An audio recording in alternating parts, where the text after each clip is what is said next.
El Señor esté con ustedes. Lectura del Santo Evangelio según San Mateo. En aquel tiempo Jesús tomó consigo a Pedro, Santiago y Juan, el hermano de éste, y los hizo subir a solas con él a un monte elevado. Ahí se transfiguró en su presencia. Su rostro se puso resplandeciente como el sol, y sus vestiduras se volvieron blancas como la nieve. De pronto aparecieron ante ellos Moisés y Elías conversando con Jesús.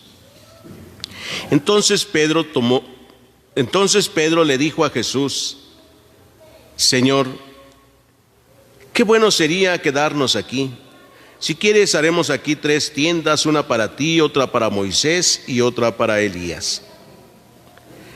Cuando aún estaba hablando, una nube luminosa los cubrió, y de ella salió una voz que decía: Este es mi Hijo muy amado, en quien tengo mis complacencias. Escúchenlo.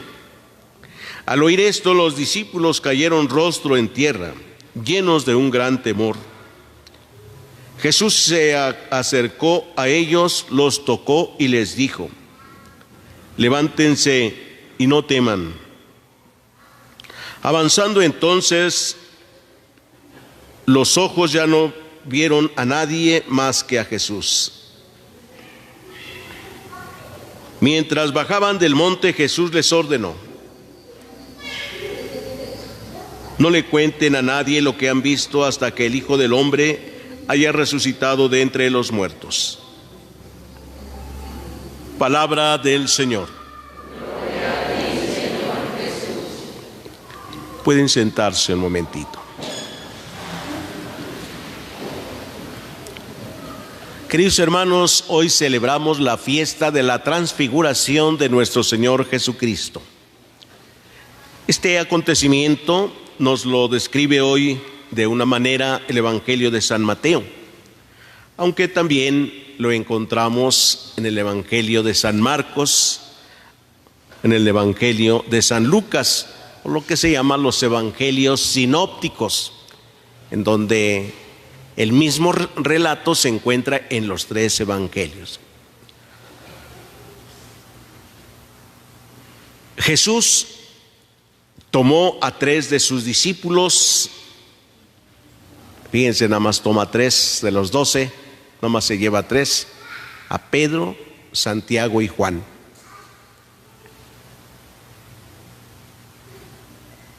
Los lleva a un monte elevado. El monte es el lugar del encuentro con Dios. Muchas veces Jesús se retiraba al monte para orar. Al final llevará también a sus discípulos al monte de los Olivos para orar. Es el último momento de la vida de Jesús que lleva a sus discípulos para orar, porque ahí lo van a apresar, lo van a arrestar. Todo comienza entonces en el monte, el encuentro con Jesús.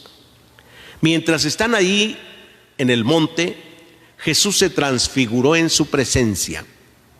Transfigurarse significa cambiar de figura.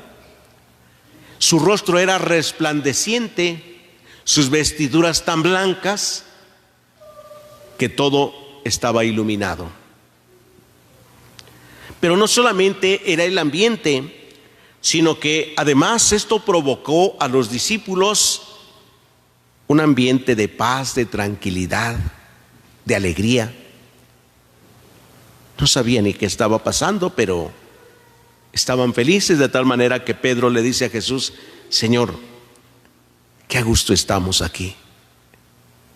¿Qué no sería bueno que hiciéramos 3 chozas? Una para ti, otra para Moisés y otra para Elías. Y miren, los discípulos ni siquiera sabían lo que decían, porque ellos no decían: y hacemos otra para nosotros, ¿verdad? No, nada más los discípulos se fijaron: te queremos a ti, a Moisés y a Elías que están aquí platicando contigo. O sea, queremos estar contemplando esto. Nosotros no necesitamos nada en este momento porque estamos felices con lo que vemos.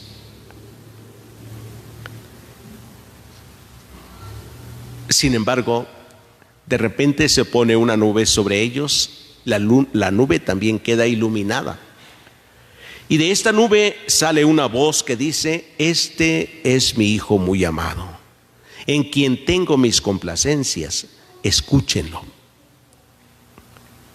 ¿Qué pasó en ese instante con los discípulos? ¿Qué nos dice el Evangelio? ¿Qué pasó con ellos? Les dio temor.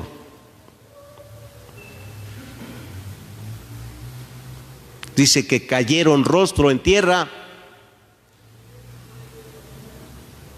Si recordamos un poco lo que los profetas nos anunciaban, y desde los patriarcas, Moisés,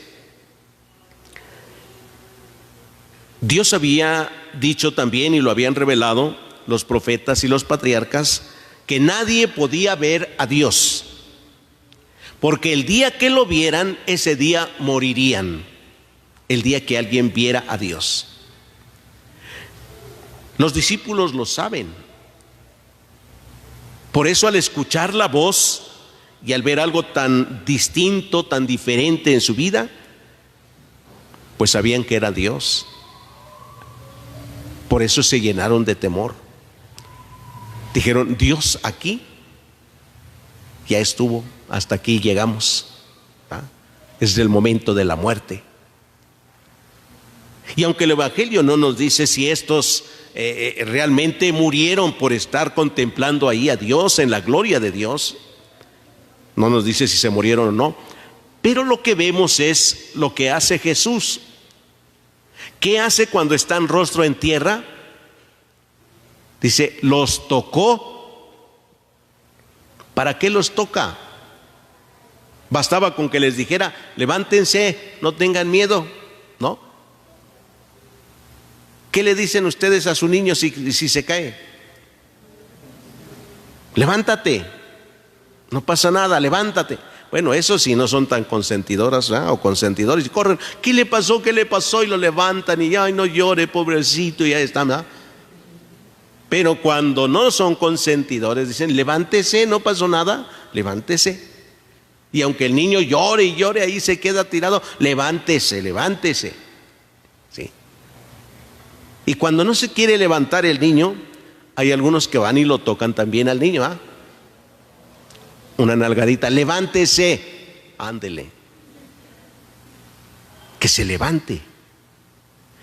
Dice el Evangelio que Jesús tocó a sus discípulos y les dijo: levántense. En el Evangelio encontramos este gesto de Jesús cuando sana a algunos enfermos.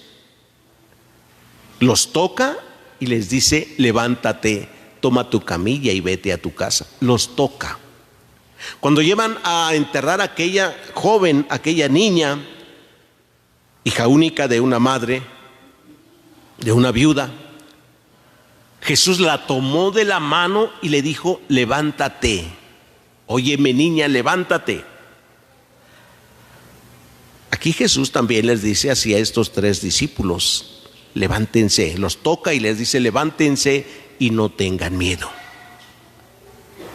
Eso significa que los discípulos efectivamente tuvieron mucho temor, porque habían escuchado hablar a Dios y lo habían visto también. Primero estaban muy felices, contentos, ¿no? Pero cuando Dios habla, entonces al suelo. Dios les manifiesta, Jesús más bien les revela, que es necesario pasar primero por la muerte para poder contemplar la gloria de Dios. Y les da por un momento la oportunidad de ver lo que es la gloria de Dios, sentirse en paz. Qué a gusto estamos aquí, qué a gusto. Aquí nos quisiéramos quedar para siempre. Sí, así es la gloria de Dios, donde deseamos quedarnos para siempre. Y con ello se va como a cubrir el escándalo de la cruz, de la muerte de Cristo. Por ello les dice después: no le cuenten esto a nadie hasta después de que el Hijo del Hombre haya resucitado. Entonces lo van a entender. Entonces sabrán que el camino para la gloria, para participar en la gloria, es el de la cruz. Por ello, queridos hermanos, sabremos en nuestra vida que no hay gloria sin cruz. No hay vida eterna sin pasar por el sacrificio. Así es que no le estemos a veces diciendo a Dios: Señor, ¿por qué me mandas esto? ¿Por qué estas dificultades? ¿Qué te he hecho? ¿Por qué esta enfermedad? ¿Qué te hice? No le hiciste nada a Dios. No necesariamente has hecho. Que finalmente yo creo que si Dios nos respondiera, salíamos perdiendo. Si Dios te dijera qué hiciste, y si la enfermedad que tienes o los problemas que estás teniendo fueran producto del comportamiento, pues saldríamos debiendo y diríamos: lo que me pasa es poquito por lo que he hecho. Sin embargo, Dios permite tantas cosas para que aprendamos a valorar siempre lo que Él nos ofrece, lo que Él nos da. Valorar lo que Él nos da. Y que hemos de pasar entonces por el momento del dolor, del sacrificio, para poder contemplar la gloria de Dios. En algunos dichos y refranes decimos, por ejemplo, que no hay mal que por bien no venga, ¿verdad? Y además no hay mal que dure 100 años, ¿verdad? Ni tampoco quien los aguante, ¿verdad? Y si buscáramos otros dichos o refranes, encontraríamos esta sabiduría. El mal que a veces pareciera ser que es un mal que vivimos, no es más que una oportunidad para recibir bendiciones abundantes de Dios. Saldremos siempre adelante si confiamos plenamente en Dios. Pidámosle hoy, queridos hermanos, que nos conceda la gracia de transfigurar también nuestra vida, de irradiar la presencia de Dios en nuestra vida a los demás. Que los demás que nos vean digan: qué a gusto se siente estar con esta persona, qué agradable es estar, qué agradable convivir con esta persona. Vale la pena. Seguramente algún día ha tenido esa experiencia con alguna persona, así como han tenido experiencia de decir: no, hombre, yo aquí no vuelvo. No, parece que estoy aquí, me invitaron y estoy como arrimado, como ya, ¿a qué hora se va? ¿No? No me sentía a gusto, dicen. No me dijo nada, pero no me sentía a gusto. Ya me voy. En cambio decimos: qué a gusto estoy con esta persona. Qué a gusto. Que así podamos irradiar entonces la gloria de Dios a los demás. De tal manera que los demás digan: qué a gusto estamos aquí. Aquí me quedaría toda la vida. Estoy tan feliz. Pidámoselo todos en esta celebración. Que así sea.